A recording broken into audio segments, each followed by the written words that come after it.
So hello guys, my name is Sean Gerby Mercader from Santa Cruz, Cabuzao, Camarines Sur. First year, BSMT, section 1AA.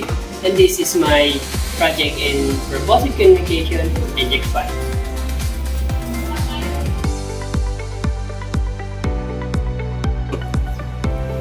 Why did I choose to take a maritime course? Ba't nga ba ako, ba't ko nga ba pinili maging isang mariner? Kung pa-practical lang naman ay, sabi nila ay dito daw ay marami ang sahod.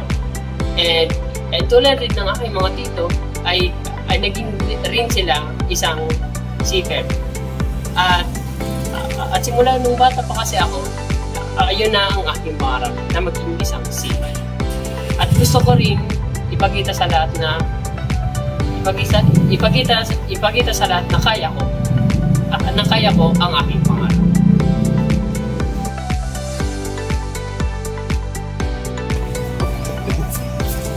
How can I show respect to others in this class? Paano ko ba mapapakita ang respeto sa bawat isa? Una ay bibigyan ko ng pansin ang kanilang sinasabi at ipapakita ko na pinapahalagan ko ang kanilang sagawin at opinion. Ang pangalawa naman ay tatartuin ko ang iba ng may kabaitan at pag-unaw. At ang panghuli, papahalagan ko at re-respetuhin ko ang pagkakaiba-iba ng aming pinanggalingan, kultura at relihiyon.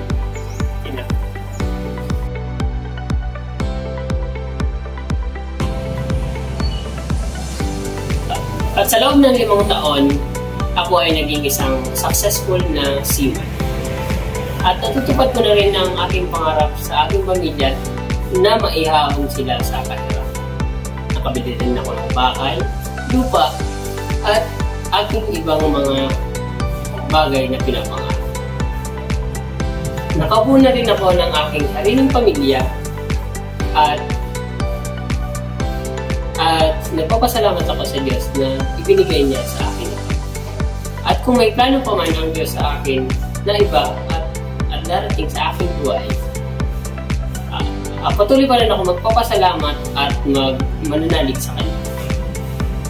In love.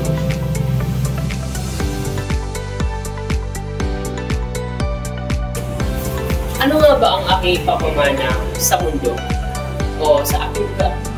Ang aking papamana sa aking lugar ay ang aking pangalan na Captain Margano, ang pinakaunang kapitan ng barko sa aming bayan. At tulad ng aking sinabi ay ito ang aking pangarap at tutupuan ko ito sa abot ng aking